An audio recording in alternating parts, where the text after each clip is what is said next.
주보에 성경 구절이 잘못 나왔더라고요. 10절부터 17절까지가 우리가 할 수 있는 시간대에 있는 범위예요. 근데 18절부터 21절까지가 앞부분하고 관련이 너무 깊은 거라 잘라서 하기는 좀 그렇고 같이 하기도 좀 무리가 될 것 같고 하는데, 자, 아무튼 할 수 있는 쪽으로 해보도록 하겠고요. 제목이 17절까지만 하면 안식일에 예수님께서 하신 사역에 대한 내용으로 구성되어 있어 갖고 주보는 그렇게 나갔는데 21절까지 하게 되면 제목이 달라질 수 있어요. 그래서 제목이 하나님 나라입니다. 안식일에 예수님께서 하신 사역과 하나님 나라의 관계성, 이러한 내용, 그런 의미의 말씀인데 여러분들이 잘 들으시고 마음에 새기시면 좋겠습니다. 쓸데없는 말인데 이 내용은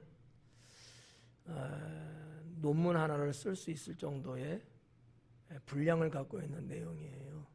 그러니까 상당히 내용이 광대하고 깊이가 있는 그러한 것이라서 제가 조금 부담은 돼요. 여러분들이 잘 받아들일지, 얼마큼 소화를 할지 너무 중요한 것이고, 그래서 아무튼 21절까지 능력 닿는 대로 하도록 하겠습니다. 10절 말씀에 보니까 예수님께서 안식일에 한 회당에서 가르치실 때에 그래요. 회당에서 가르치신다고 했을 때에 예수님의 지금 사역하시는 지역은 예루살렘은 아니다, 이렇게 볼 수 있는 거예요. 왜냐하면 회당은 지방에 지어진 예배 처소거든요. 예루살렘은 아닌 거예요. 성전이 있기 때문에. 우리가 지난 시간도 봤습니다만 예수님은 지금 여전히 어디에서 사역을 하고 있다? 갈릴리 지역에서 사역하고 있다. 조심스러워 할 필요 없어요.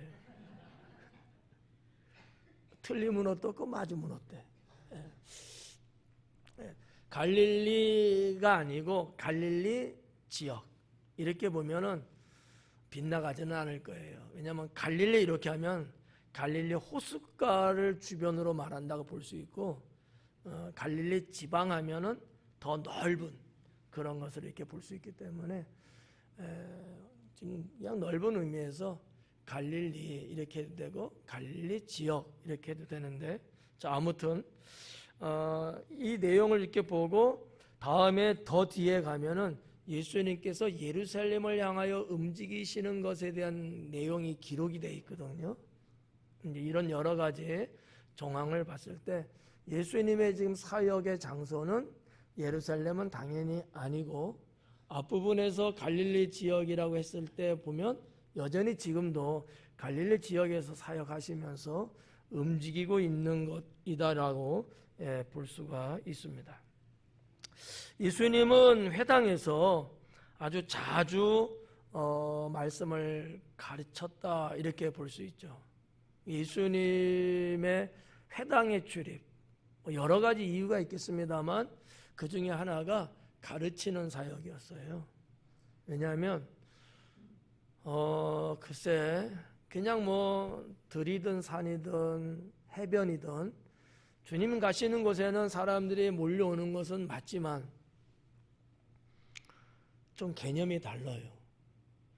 그런 어떠한 불특정한 장소에서 전하는 말씀과 회당에서 가르치는 말씀은 다르다라는 거지. 무슨 얘기냐면 바깥에서 하실 때는 어떠한 거냐면 복음을 선포하시는 쪽으로 말씀을 하셨어요. 이거는 그냥 선포하는 거예요. 예. 근데 회당에서 하실 때는 말씀을 가르치는 거였어요. 이게 다르다라는 거죠. 예. 그래서 예수님의 사역을 크게 네 가지로 보거든요. 그래서 하나는 복음을 선포하시는 것, 또 하나는 병 아픈 사람들을 고쳐주시는 것, 그 다음에 세 번째는 귀신을 내쫓는 것, 네 번째는 말씀을 가르치시는 것. 이렇게 네 가지가 예수님의 사역의 주된 유형이었다, 이렇게 이제 볼 수 있습니다. 이제 거기에서 이제 회당에서 이제 있는 일이니까 이것은 몇 번째 해당돼요? 네 번째 해당돼요. 안 물어볼 줄 알았죠. 네 번째, 말씀을 가르치는 거. 그러니까 이게 그냥 뭐 똑같이 말해야 되는데 예수님의 사역의 유형, 그리고 그 사역의 특성, 이런 것들을 조금 더 의미 있게 분류를 하면 구분을 하는 게 좋아요. 예. 물론 여러분들의 입장에서는 뭐 그게 그거 아닌가 이렇게 볼 수는 있지만 전혀 그렇지 않거든요. 예. 여기까지만 드릴게요. 더 깊이 하면 어려우니까. 그래서 자, 회당에서 예수님이 말씀을 가르쳤는데 예수님은 주로 회당을 많이 들어가셨다. 왜냐하면 가르쳐야 되기 때문이었어요. 선포는 가르치지를 못해요. 하나님 나라를 알려주는 거고, 가르치는 것은 잘못된 것과 해야 될 것을 일러주는 거거든요. 특히나 회당에서의 대상자는 누구였을까? 회당장이야 거기에 왔던 때로는 제사장이나 아니면 서기관들, 당시의 종교 지도자들이 회당 안에는 들어와서 앞자리에 앉아요. 그래서 그들에게 중점적으로 전할 수 있는 기회는 들녘이 아니고 회당 안이었습니다. 그래서 예수님의 어떻게 보면 의도적인 출입이 아니었을까, 저는 조금 조심스럽게 이렇게도 좀 생각을 하죠. 왜냐하면 만백성을 향한 복음은 광야, 들녘, 해변이었고요. 이스라엘 유대 사람들을 지도해야 될 지도자들에 대한 잘잘못을 고쳐주기 위한 것은 회당이었다는 사실이죠. 물론 예루살렘에서는 성전도 마찬가지고요. 이런 부분들이 좀 구분되는 이제 부분들인데, 자, 가르치실 때에 그래요. 그러니까 예수님은 지금 저처럼 이렇게 안에서 가르칠 때예요. 근데 11절은 뭐라 했냐면 18해 동안이나 귀신 들려 앓으며 고부라져 조금도 펴지 못하는 한 여자가 있더라 그래요. 그러면 이 여자는 지금 어디에 있는 거예요? 회당 안에 있는 거예요. 근데 귀신 들려 꼬부라져 있는 질병을 앓고 있는 여인이 회당 안에 들어오는 것이 가능할까? 라는 게 미스터리예요. 네. 왜냐하면 고부라졌다라고 하는 질병만 갖고는 물론 들어올 수는 있지만 귀신 들렸다고 하는 것을 발각되고 알려질 때는 들어온다는 것은 불가능합니다. 유대 백성들이 용서하지 않고 못 들어오고 오히려 귀신 들린 자들은 동굴 밖에 이렇게 버림받듯이 쫓겨나가야 되는 그런 거거든요. 이유 중에 하나가 귀신은 더러운 거고요. 더러운 것이 거룩한 것에 있을 수는 당연히 없죠. 유대 사회의 한 면모를 우리가 볼 수 있는 부분인데, 근데 오늘 여기 말씀 보니까 이 귀신 들려 꼬부라진 여인이 있는데 예수님은 회당에서 가르치시고 바깥에 있는데 이렇게 쳐다보시고 그러셨을까? 그건 아닐 거예요. 어쨌든 간에 이 여인은 회당 안에 있었던 것 같아요. 그렇다면 당시의 사람들이 이 여인이 귀신 들렸다는 이 사실은 몰랐다라고 볼 수가 있다는 거죠.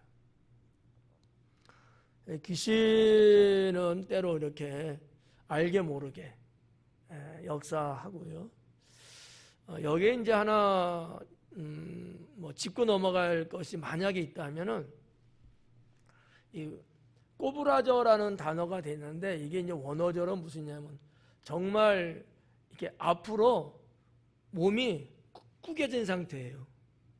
그러니까 이 어떤 뭐라 할까 근육 또 뼈 등등의 이런 신체적인 구조가 오그라드는 그런 질병인 거예요.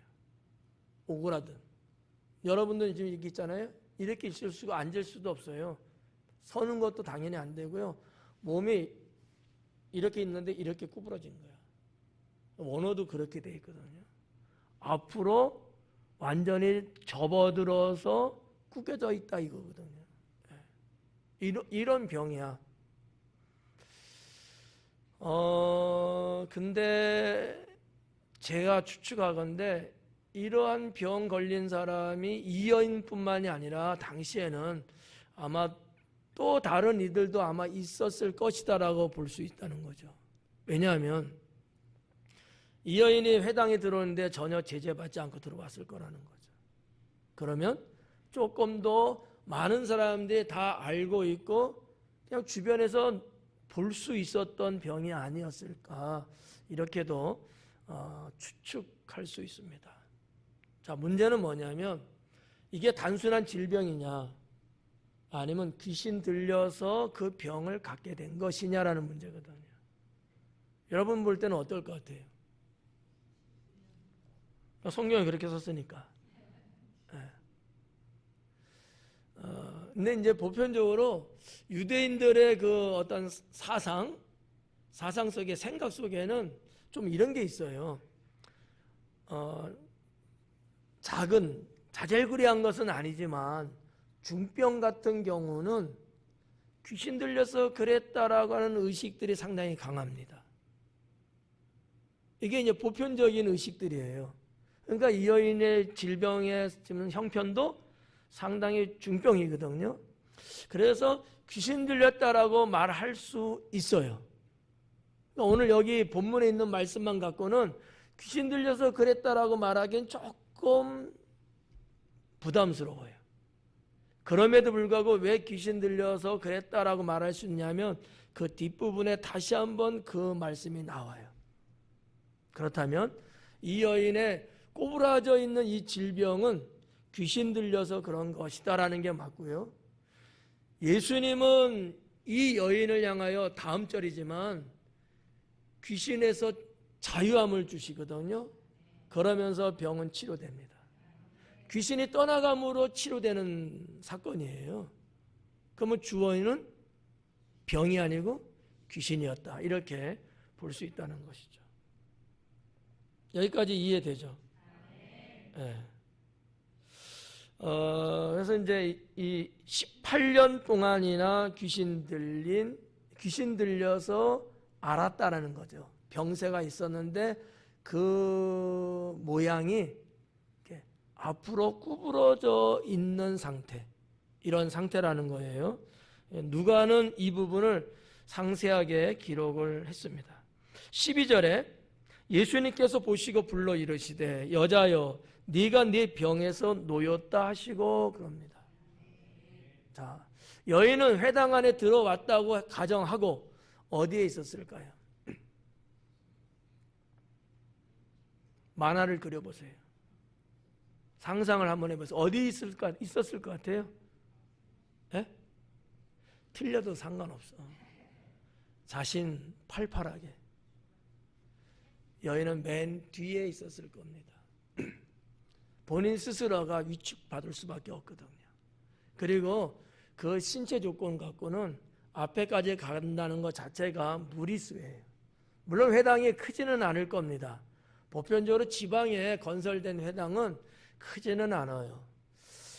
글쎄 커봤자 한 50평 내외 정도라고 할까? 왜냐하면 고고학적으로도 그렇게 발굴된 것도 그렇고 또 지금도 이스라엘 땅의 회당에 가면 그렇게 크지는 않거든요. 그러면 뭐 사람들이 뭐 얼마나 모였겠어요? 한 50평 내외니까. 근데 아무튼 간에 이 여인은 앞에까지는 가지 못했을 거예요. 예수님이 회당에 들어왔다는 소문을 듣고 왔을지라도 여기 보니까 누가가 자세하게 기록한 게 뭐냐면 불렀다라고 그러거든요. 불러낸 거예요. 자, 도움을 주기 위해서 누가복음 19장에 기록되어 있는 삭개오의 사건을 한번 생각해 봐요. 삭개오가 어디 있었죠? 뽕나무 위에, 쉽게 말해서 돌 감람나무라고 하는데 그냥 옛날 방식으로 말하면 뽕나무예요. 뽕나무 위에 있어서 예수님하고 그 뽕나무라고 하는 거하고는 그래도 거리가 좀 있었겠죠. 그 예수님 주변으로 사람들이 둘러싸여 있어갖고 근접할 수 없어서 뽕나무 올라간 거거든. 그런 삭개오를 예수님이 불렀다는 거죠. 그러니까 이 불렀다라고 하는 이 언어적 개념은 측근에 있을 때 불렀다고 하지 않고요. 거리가 어느 정도 됐을 때 불렀다라고 사용하는 언어적인 표현이거든요. 그래서 이 내용도 보면 누가가 이런 단어를 빠짐없이 사용한 것을 보면 이 여인과 예수님의 거리는 좀 멀었을 것 같고 그렇다면 회당 뒷부분이 아니었을까 이렇게 이제 볼 수 있는 거죠. 별로 쓸모없는 거 제가 말씀드리고 있는 거죠. 이런 부분들을 여러분들이 조금 머릿속에 기억하고 있으면 그림이 그려져요. 그림이 그려지면 이해가 쉽다라고 하는 거죠. 화가가 한번 대보세요. 12절에 뭐냐? 불러 이르시되 여자여 네가 네 병에서 놓였다 하시고 그래요. 이 사건이 조금 수상합니다. 뭐가 좀 이상할까요?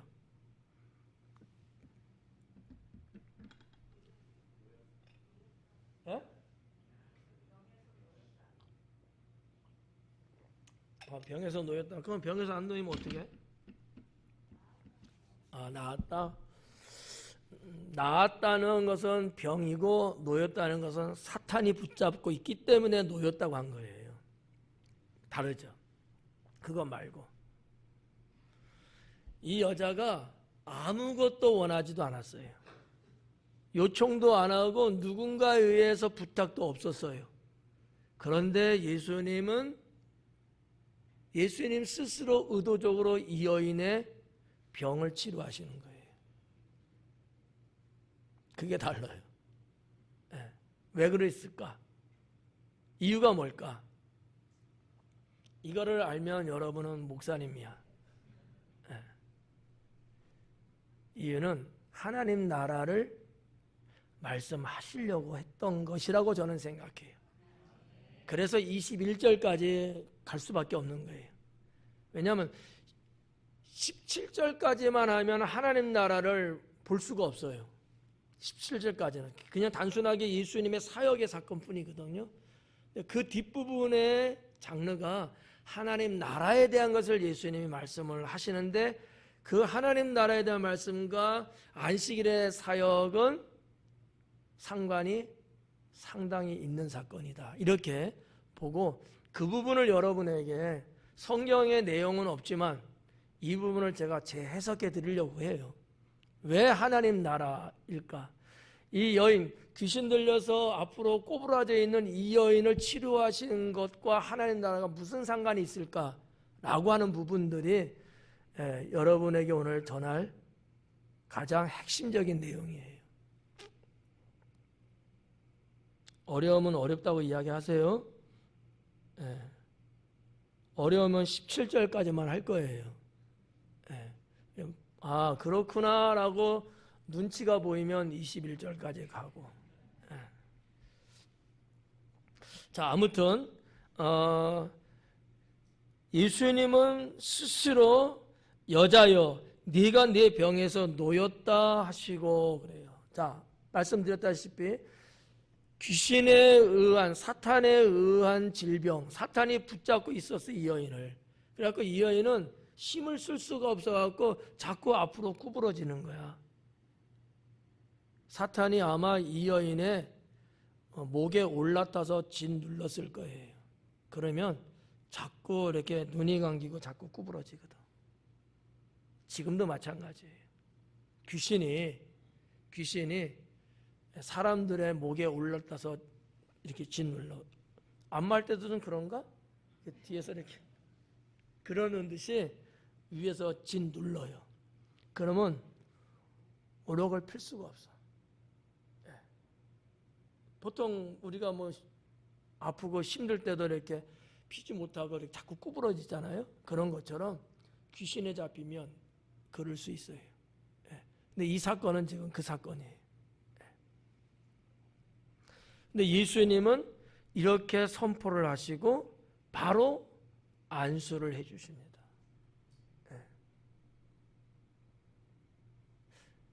안수를 안 하고도 어땠을까요?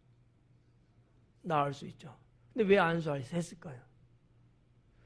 예수님의 입장에서는 아무거나 안 하고 말씀만도 되지만 사람의 입장에서는 그런 게 없으면은 느낄 수가 없어요. 그래서 예수님의 관점에서 접근한 게 아니고 백성의 관점에서 안수를 해주시는 거예요. 이것은 더군다나 하나님께서 말씀하신 방법론 중에 하나가 안수하는 사건이거든요. 이걸 그대로 따라서 하시는 거예요. 그러면 이 여인은 내가 안수를 받음으로 이것은 유대인들의 관례적이고 율법적인 거예요. 그래서 내가 낫다. 이게 증표가 생겨요. 확증이 된다는가. 근데 아무것도 안 하는데 낫어. 뭐야? 내가 치료받았다는 것에 대한 증거가 느낄 수가 없는 거예요. 근데 안수를 받고 나으면 내가 안수 받고 나서 안수가 무슨 의미였을까? 그러면 유대인들에게는 하나님의 임재예요. 그러니까 예수님 입장에서 안수는 필요는 없어요. 백성의 입장에서는 상당히 필요한 거죠. 그러니까 주의 종이 머리에 손을 얹고 안수를 한다. 이것은 하나님의 임재를 말하는 거야. 다른 말로 말하면 하나님의 능력이 임하게 하는 통로가 되는 거예요. 이 여인도 바로 그랬다라고 하는 거죠. 놓였다 하시고 선포 먼저 하셨어요. 그 다음에 안수했어요. 그러면 이 여인은 사탄으로부터 언제 노임을 받았을까? 놓였다는 선포가 있을 때일까? 안수 받았을 때일까? 앞에 거 뒤에 거 헷갈리죠? 앞에 거예요. 그러면 뒤에 거는 뭐예요? 제가 방금 전에 설명한 그거예요. 그거는 그 여인의 입장을 배려하는 측면인 거예요. 하나님의 나라는 말씀이 선포될 때 일어납니다. 이런 관계성이에요. 자, 그 부분을 이제 들어가 안수하셨고 여자가 곧 펴졌다 그래요. 구부러졌던 몸이 펴진 거예요. 근데 여기에 누가가 그 시간적 단어를 썼어요. 곧 즉시라고 하는 거예요. 주님의 능력은 이렇게 나타나더라라는 거죠. 즉시 나타나더라. 저는 이 여인을 보면서 이 여인은 회복된 인생이 되었구나 이렇게 이제 생각을 하는데 이 회복된 인생과 하나님 나라는 상당히 밀접합니다. 좀 이따 다시 언급을 할게요. 자, 곧 펴졌고 그때 이 여인은 하나님께 영광을 돌리는지라 그래요. 자, 그렇다고 보면 이 여인은 어떤 여인이었을까? 이 여인의 정체. 여인은 유대인. 그리고 이 여인은 하나님을 믿는 사람. 예수님을 믿는 건 아닐 거예요. 그냥 여호와 하나님을 그래도 믿는데 그냥 습관적으로라든지 뭐 혈통적으로 믿는다기보다도 신앙을 있는 여인이었던 것 같아요. 회당에 온 것도 그렇고 복음에 대한 것도 그렇고 여러 가지 정황을 보고, 그리고 자기의 몸에서 몸이 펴지는 것을 느끼는 순간 이 여인은 바로 반사적으로 하나님께 영광을 돌리는 거야. 그 표현이 두 손을 들고 할렐루야를 했다는 거죠. 이게 유대인들의 신앙적인 습관입니다. 그래서 자기의 신변, 자기의 삶 속에 하나님의 영광이 나타날 때, 하나님의 능력과 은혜가 임할 때는 그들은 언제든지 팔을 벌리고 아멘 하든지 할렐루야를 외쳤던 거죠. 그러니까 예수님이 예루살렘 성으로 들어갈 때 그 당시 예루살렘 백성들이 들어오는 예수님을 향하여 호산나 찬송하리로다 외쳤잖아요. 손에는 가지를 들고 손을 들고 외치는 그렇게. 이게 유대인들의 모습이에요. 근데 우리 한국 사람 이거 안 하죠. 그러니까 이 할렐루야와 아멘은 유대인들의 신앙 습관이기도 하지만 고백인 거예요. 이 여인이 하나님께 영광 돌렸다라는 이 한 가지만 봐도 이 여인은 신앙이 있는 여인이구나, 이렇게 볼 수 있다는 거죠. 유대인이라고 해서 다 이러지 않거든요. 신앙이 없는 사람, 이런 사람들은 하나님께 영광을 안 돌려요. 신앙이 있는 사람만이 가능한 거거든요. 오늘날 우리도 마찬가지입니다. 신앙이 있는 사람은 내 삶에 어떤 하나님의 은혜나 은총이나 뭐가 이렇게 주어졌을 때 바로 하나님께 영광을 돌려요. 신앙 없는 사람은 안 돌리든지 그 돌리는 시간의 간격이 멀어. 그걸 바로 못해. 그만큼 이 영혼의 이 신앙, 하나님을 향한 신앙이 부족하다는 얘기죠. 그게 달라요. 그래서 가만히 이렇게 보면 이분의 신앙의 레벨은 어느 정도 되는구나라는 것을, 그런 거 하나만 봐도 대충 짐작이 가능하다는 얘기죠. 자, 하여튼 이렇게 이 부분까지는 정리를 하고 14절에 회당장이 예수님께서 안식일에 병 고치시는 것을 분내어 무리에게 이르되, 화가 잔뜩 난 것 같아요, 회당장이. 그런데 회당장의 입장을 조금 이해는 가요. 이건 회당장으로서 그럴 수밖에 없었을 거예요. 근데다가 회당장은 유대의 그 지역의 지도자고 나름대로 종교 지도자고, 그래서 하나님의 율법을 지키는 데에 역할을 제대로 해야 되는 게 맞아요. 그런 맥락에서, 그런 상황에서 이 회당장은 말을 했을 거예요. 근데 그 병을 고쳐준 예수님을 향하여 회당장이 뭐라 그러지 않았고 모여있는 사람들을 향해서 말을 한 거예요. 이것도 아이러니한 거예요. 근데 이거는 다루지 않을게요. 자꾸 헷갈리고 시간 가니까.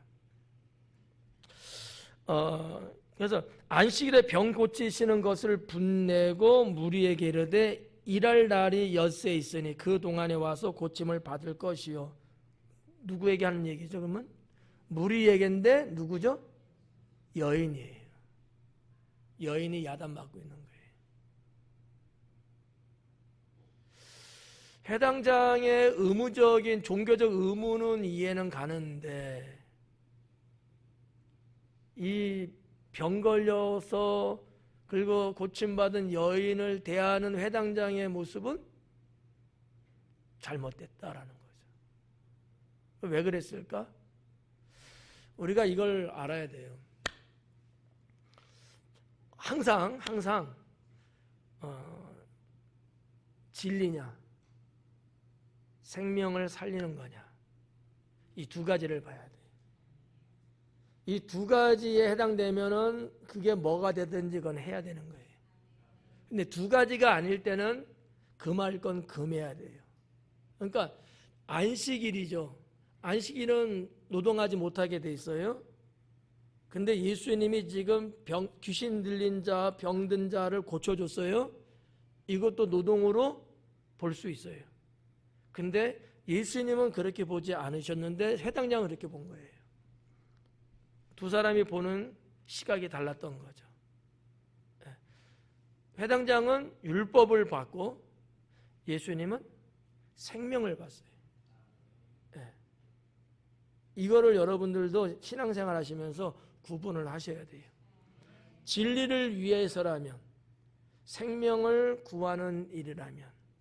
자, 이 부분이 예수님의 비유 사건 사마리아 사람의 비유에서도 나오는 거예요. 청년이 강도 만났잖아요. 그 지나가는 사람이 레위인도 있고 제사장도 있었어요. 근데 안 살려줬어요. 내려가던 이 청년은 이방인 아니에요. 유대인이에요. 그리고 청년이고 강도 만나서 죽을 것 같아요. 근데 무시하고 가버려요. 자기들의 어떤 할 일이 바빠서 그런지도 모르죠. 근데 예수님은 사마리아 사람을 예를 들면서 이 사람을 살려줘요. 왜? 가장 중요한 것은 생명이라고 본 거예요. 예수님께서 안식일날 사역하시는 경우들이 많았어요. 예수님은 안식일날 일하지 말라는 하나님 말씀을 몰랐을까요?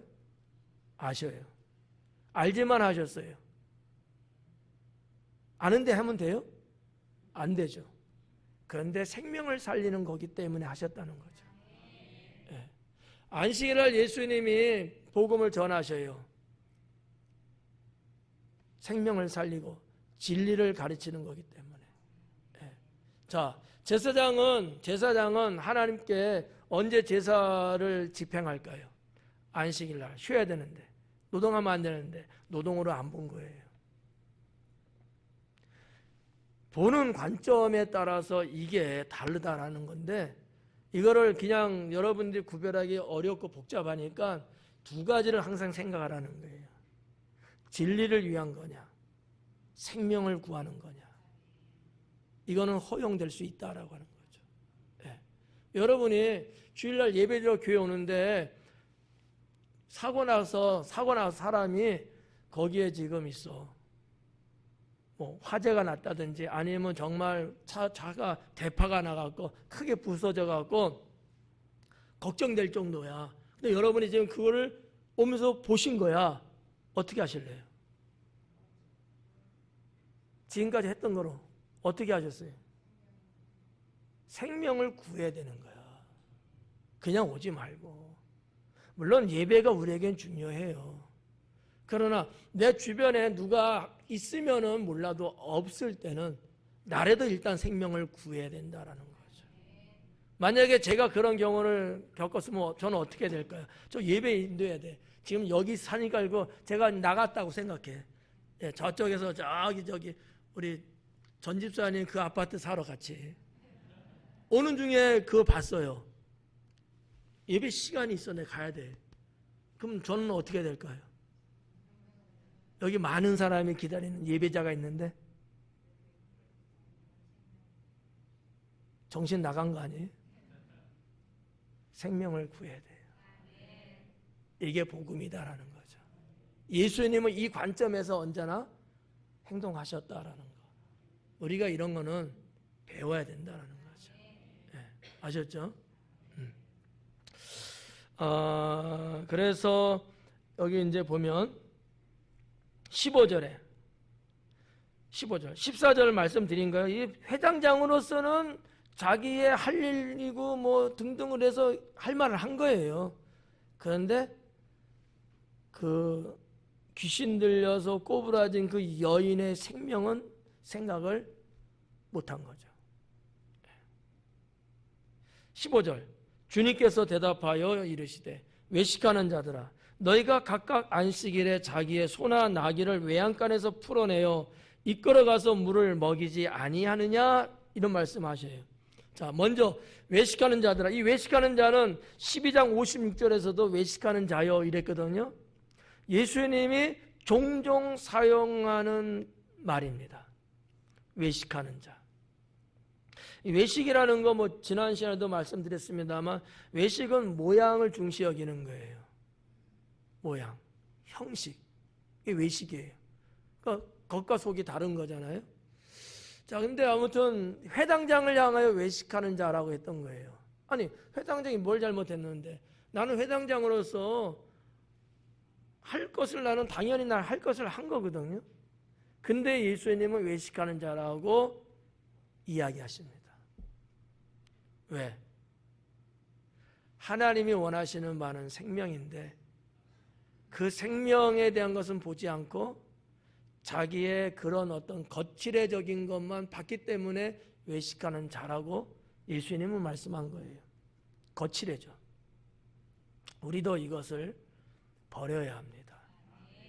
이 외식적인 걸 버려야 돼요. 가식적인 거, 외형적인 거, 거칠애적인 거. 어떻게 보면 눈속임이에요. 이 외식한다라고 하는 이 단어가 갖고 있는 원래 뜻이 뭐냐면 연극이에요. 그러니까 연극에서 배우들이 연출하잖아요. 그게 원래 그 사람의 삶이 아니야. 원래 그 극에서 나오는 그 배우의 성격이 원래 그 사람의 성격이 아니에요. 맡은 그 역할에 하는 거잖아. 이거를 말하는 거예요. 원뜻이. 예. 이것을 외식하는 단어로 쓰고 있는 거예요. 그러니까 여러분 그렇다고 해서 배우들 보면서 외식한다 보시면 안 돼요. 의미가 그렇다는 거예요. 원래 자기 성격, 자기 삶, 자기 그것이 아닌데 다른 사람이 어떤 것을 하잖아. 이게 외식이라는 거예요. 당시 종교 지도자들이 그랬다는 거지. 원래 그들은 하나님의 백성이고 백성을 인도하는 지도자이기 때문에 그렇게 살면 안 돼. 근데 그렇게 산다는 거지. 우리도 하나님 자녀, 성도잖아요. 성도는 성도로서 살아야 될 모습이 있죠. 근데 성도가 아닌 자의 모습으로 사는가? 이건 외식하는 거라는 거죠. 외식하는 자여 하면서 예수님이 실제 유대 사회에 있는 스토리를, 이야기를 말하고 있어요. 너희가 각각 안식일에 자기의 소나 나귀를 외양간에서 풀어내 이끌어가서 물을 먹이지 않느냐. 쉬운 얘기로 안식일이에요. 근데 짐승들이 물을 먹어야 돼. 그럴 땐 풀어갖고 물 먹이는데 가서 물 먹이고 온다니까. 그 얘기예요. 근데 유대인들이 보는 이 미슈나라고 하는 그 책이 있어요. 율례책인데, 규례를 정한 책들인데, 미슈나의 규정에 보면은 짐승이 그렇게 물을 마시고 그럴 때는 그걸 허용한다라고 되어 있거든요. 그러니까 예수님이 근거 없이 말하면 또 부딪히고 해당자인 가만히 있겠어요? 당시 그래도 똑똑한 사람인데, 근데 유대인들이 지키고 있다고 하는 미슈나의 예를, 내용을 가지고 딱 말하니까 뭐라고 반박을 못하는 거예요. 회당장도. 무슨 말인지 이해가요? 이게 예수님의 지혜라는 거지. 무슨 소리 하는가? 생명을 살려야지. 이렇게만 말만 하면 회당장이 그 말 듣고 가만히 있지 않아요. 당신 유대인이야 뭐야? 아, 하나님이 모세 기준 율법을 지키지도 않는다는 거야? 막 이렇게 따지고 들어올 거란 말이지. 근데 예수님은 미슈나에 있는 예를 든 거예요. 그럼 회당장도 알거든. 할 말이 없는 거예요. 짐승을 위해서도 안식일일지라도 그러는데 사람을 살리는 일에 그렇게 안 한다? 이게 오히려 회당장한테는 엄청난 실수? 모순이죠. 예. 둘 다 생명에 대한 거거든. 짐승 물 먹이는 것도 그 생명 살리는 거고, 여인을 귀신에게서 자유를 주는 것도 생명 살리는 거고. 이해가시죠? 예. 그래서 이 미슈나의 규정을 예수님은 오히려 들어서 말씀하니까 꼼짝을 못하는 거죠. 16절에 그러면 18해 동안 사탄에게 매임받은 이 아브라함의 딸을 안식일에 이 매임에서 푸는 것이 합당하지 아니하냐 그래요. 18년 동안 사탄에게 매임받은 이 아브라함의 딸, 그러면 이 여인의 정체는 유대인이라는 거죠. 아브라함의 딸이거든요.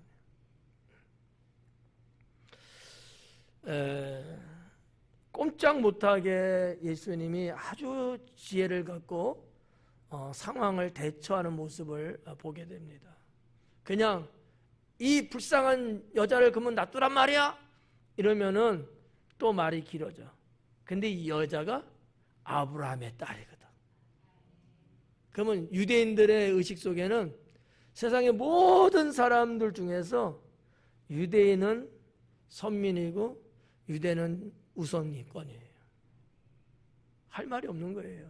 아까도 미슈나 기정 때문에 말 못했는데 예수님은 여기에 한 번 더 아브라함의 딸이라는 것을 언급함으로 인해서 이방인이 아니라는 것을, 그래서 압도적으로 예수님이 승리.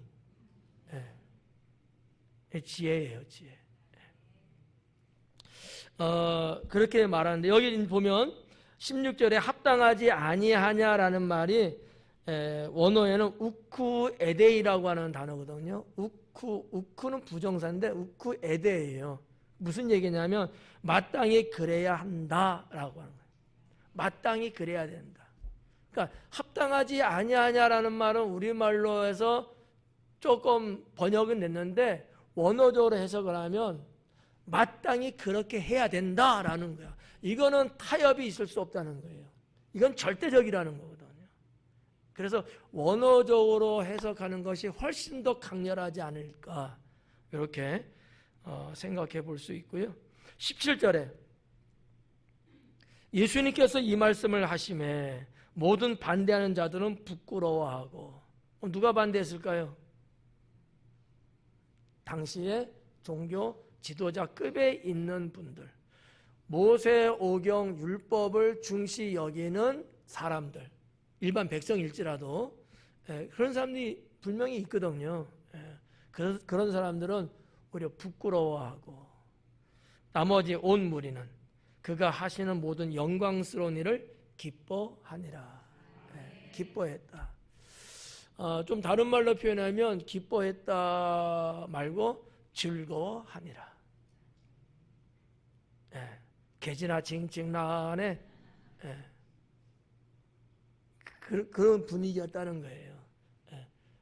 기쁨은 좀 내면적인 거라면 즐거움은 외면적인 거거든요. 그래서 당시 그 모였던 사람들이 상당히 흥이 돋아오르고, 물론 뭐 예수님 지지하는 사람들이겠지만은 분위기가 그렇게 됐다는 거죠. 18절. 자, 그러므로 예수님께서 이르시되 하나님의 나라가 무엇과 같을까? 내가 무엇으로 비교할까? 자, 하나님 나라가 기록이 됐어요. 어떻게 보면 생뚱맞는 다음 절이에요. 전혀 연결이 안 돼. 그러므로 이 접속사도 사실은 좀 그렇고, 이제 왜냐하면 여기 지금 그러므로, 그래서, 그러니까 헬라어에 그 운이라고 하는 단어가 있는데 그게 이제 그런 뜻이거든요. 접속사예요. 앞에 있었던 어떤 것들과 지금 말하려고 하는 것과의 연결을 시키는 접속사의 단어거든요. 그러면 뭐예요? 앞에서 지금 이 귀신 들린 여인을 치료해서 사탄으로부터 놓이게 해준 사건, 이게 이제 주안점이에요. 중요한 거예요. 그거와 하나님 나라가 연결되는 거예요. 한번 들어봐요. 자, 하나님의 나라가 무엇과 같을까? 내가 무엇으로 비교할까? 예수님은 이 18절 이후에서 이 존재의 변화, 신분의 변화, 이것을 아마 말씀하고 싶지 않았을까 이렇게 봐져요. 보시면 이제 알아요. 19절. 마치 사람이 자기 채소밭에 갖다 심은 겨자씨 하늘 같으니 자라 나무가 되어 공중에 새들이 그 가지에 깃들였느니라. 자, 먼저 겨자씨 나오죠. 자, 겨자씨 하늘이에요. 겨자씨는 아마 지름이 정확하지는 않겠지만 한 2mm 내외밖에 안 돼요. 아주 조그맣니다. 저는 한 거의 40년 전에 이 겨자씨를 가져본 적이 있거든요. 근데 정말 작아. 그래서 이렇게 보면서 뭐야 하고 흥 하면 날아가요. 그 정도로 아주 작아. 근데 이제 그거 말고 겨자나무 보통 이렇게 이제 말하거든요. 근데 겨자나무라고 말하는 건 조금 오바고 겨자풀 하면 맞아요. 이번에 성지순례 갔을 때 이스라엘 땅에서 겨자풀 보셨나요? 못 보셨죠? 대화하려고 주무시려고 많이 있었어요. 들녘에.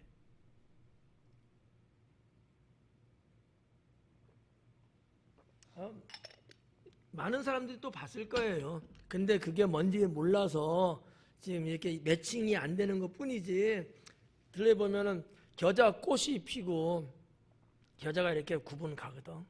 이 겨자 풀은 잡풀이에요. 중요한 뭐 그런 거 뭐 나무 이런 거 아니고 그냥 잡풀이야. 들녘에 그냥 피어나는 잡풀이거든요. 바람에 날리면 또 거기서 또 서식하게 되고 이렇게 그냥 잡풀이야 엄청나게 많아요.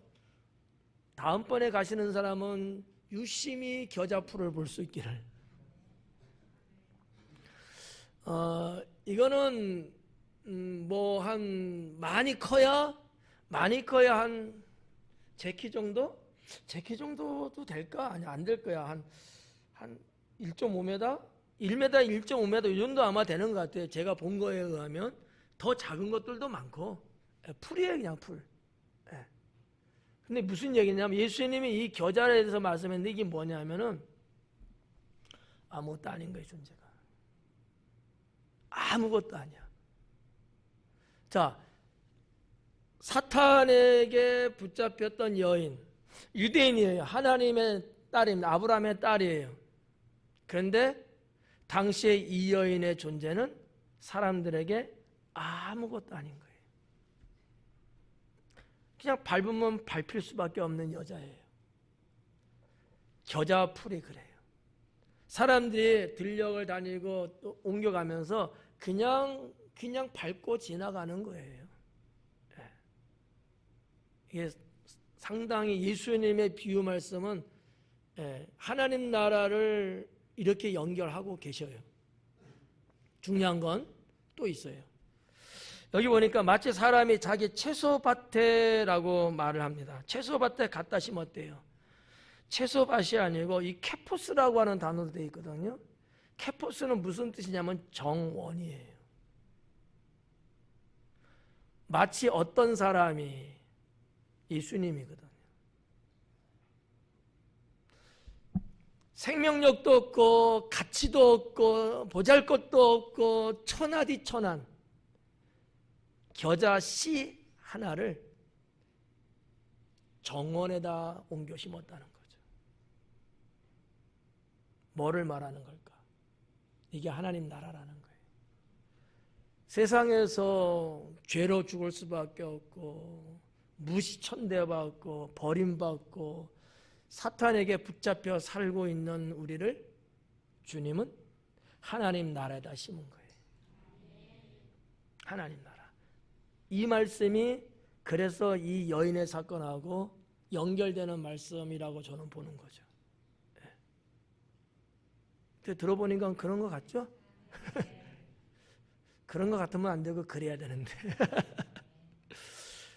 예수님이 이 여인의 사건에 스스로 여인을 귀신으로부터 자유함을 주시면서 끌어들인 예가 겨자씨에 대한 예인데, 이 내용의 원어로 해석을 해보면 이러한 대답이 나온다는 거죠. 하나님 나라를 설명하는 거예요. 유대인, 아브라함의 딸이에요. 유대인이에요. 그래서 당연하죠. 그런데도 불구하고 그 여인은 자기들의 세계에서, 유대인의 세계 속에서조차도 버림받고 무시당하고 짓밟히는 여인에 불과한 사람. 그러나 주님은 그런 여인일지라도 그를 구원해내죠. 이게 겨자씨를 주인의 정원에다 심는 것, 이 얘기예요. 그럼 심겨진 이 겨자씨는 어땠대요? 자랐다는 거잖아. 어느 정도까지? 가지에 새들이 와서 깃들이듯이. 그렇게까지 이 정도면요 겨자 풀은 장성한 거예요.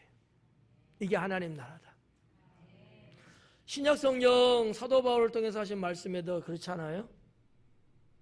믿는 것과 아는 것에 하나가 되어 그리스도의 장성한 분량에 이르기까지 자라기를 원한다 하잖아요. 이게 하나님 나라다. 그러면 우리는 어때요? 우리는 어때야 돼요? 장성한 분량까지 우리가 자라야 돼. 그래야지만이 우리에게 세상 사람들이 와서 안식을 취하고 하나님 나라에 같이 동행할 수 있어요. 근데 내가 성장하지 못해서, 내가 성숙하지 못해서 하나님 믿는데, 그래서 나 때문에 상처도 받아. 그래서 나 때문에 속상해도 해. 그렇잖아요. 이러면 될까요? 아니잖아. 겨자씨 별것 아니지만 그것이 장성해갖고 가지를 치고 잎이 있고 꽃이 있고 향기가 있고 새들이요 거기에 깃들이 나무라고 표현해서 좀 그러긴 한데 나무 아니 풀이에요. 낮아요. 새들이 위에 가지에 올라가서 우리 여기 큰 나무 그게 아니에요. 밑에서 조그맣게 풀이야. 그 속에 딱 들어가서 새들이요 집을 짓고요 거기서 적들의 눈을 피하고 산다는 거죠. 이 의미하는 게 상당한 겁니다. 사실은 시간이 안 돼서 그렇지. 여러분이 논문 하나 써요. 네. 이런 개념 하나님 나라 이런 것이다. 하나님 나라. 그러니까 여러분들도 하나님 정원에 심겨진 겨자씨 하나일과 같은 거예요. 네. 이해 가시죠? 네. 그 다음에 자 한번 볼까요? 하나님 나라가 무엇과 같을까? 네. 넘어갈게요. 20절 또 이르시되 내가 하나님의 나라를 무엇으로 비교할까? 앞부분은 하나님 나라가 무엇과 같을까? 뒷부분은 비교, 같음과 비교의 차이예요. 근데 공통분모는 하나님 나라입니다. 앞부분은 신분과 존재의 변화를 말씀하고 있는 거예요. 이 여인의 신분, 여인의 존재가 새로운 삶으로 바뀌었어요. 근데 뒷부분은 뭐냐? 번성을 말해요. 또는 지배, 이런 거를 말하는 건데, 자 20절에 있는 말씀 볼까요? 마치 여자가 가루 서말 속에 갖다 넣어 전부 부풀게 한 누룩과 같으니라. 누룩 잘 아시죠? 누룩은 썩게 만드는 거예요. 근데 누룩은 성질이 고약해요. 그래서 누룩이 한번 퍼지면요 인정사정 안 봅니다. 모든 걸 싹 그냥 썩게 만들어요. 어느 부분만이 아니고 누룩에 한번 거치면은 거기 같이 있는 거는 전부 다다. 네, 전부 다다. 그게 누룩의 특성이에요. 긁어 속도도 빠르고요. 네, 예외가 없어요. 모두 다 그렇게 바꿔버리는 거야. 하나님 나라는 이렇게 지배하는 것이다라는 거죠. 지배하는 것. 그리고 하나님 나라는 번성한다는 거죠. 주 예수를 믿으라. 그리하면 너와 네 집이 구원을 얻으리라. 나 한 사람 믿음으로 내 가족의 모든 사람이 다 지배를 당해. 이게 하나님 나라라는 거죠. 그러면 하나님 나라를 우리가 다른 말로 좀 보면 뭐냐? 말씀이 임하시면인데 말씀. 하나님의 임재를 말해요. 하나님 나라가 왔다는 게 하나님 임재를 말하는 거거든요. 예수님이 이 땅에 오신 게 하나님 나라가 온 거예요? 임재하신 거예요. 말씀이 선포돼요. 그 말씀이 뭐냐? 하나님의 임재를 말하고 있는 거예요. 하나님이 임재하기 때문에 거기는 변화가 일어날 수밖에 없다라고 하는 것이죠. 그래서 예수님의 사역 4가지 다 뭐로 했느냐? 말씀으로 하셨다라는 거죠. 병도 말씀으로 고치셨고 귀신도 말씀으로 내쫓고 복음도 말씀으로 가르치는 것도 말씀으로 그 말씀에는 뭐가 임한다? 하나님이 임재하신다 라는 거죠. 이 말씀에 하나님의 나라가 어떻게 소개하고 있는가를 우리가 그래서 잘 볼 수 있어야 합니다. 하나님 나라가 이런 거구나. 나라는 존재를 바꿔놓고 나를 하나님이 원하시는 것까지 나를 끌어올리시는 거구나. 나 때문에 내 주변 사람들이 다 하나님을 믿고 구원받게끔 하시는 거구나. 이런 존재 신분의 변화와 지배의 변화, 이런 하나님 나라의 그 역할, 기능이 무엇인가를 우리가 좀 더 느끼면서 정말 우리는 하나님 나라의 삶을 살아야 되는 거예요. 제가 늘 말씀드리지만 교회는 하나님 나라가 이 땅에 임한 것이 교회라고 그랬고, 또 여러분의 심령은 하나님의 성전, 하나님의 나라가 됐다고 말씀을 하고 있거든요. 그럼 우리는 어떻게 살아야 돼요? 이제는 하나님 나라로서 살아야 된다는 거죠. 하나님 나라로서. 이 신앙을 안 가지면 믿음은 헛될 뿐입니다.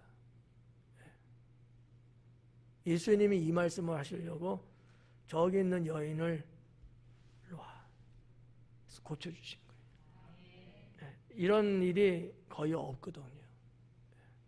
그래서 오늘 조금 무리는 했습니다만 21절까지 이렇게 보면서 21절까지 하나님 나라와 예수님의 안식일의 사건은 무관하지 않구나 하는 거, 글쎄 여러분에게 얼만큼 도움이 됐는지 모르겠지만 그냥 저는 성경이 말씀하고 있는 것만 전해드렸어요.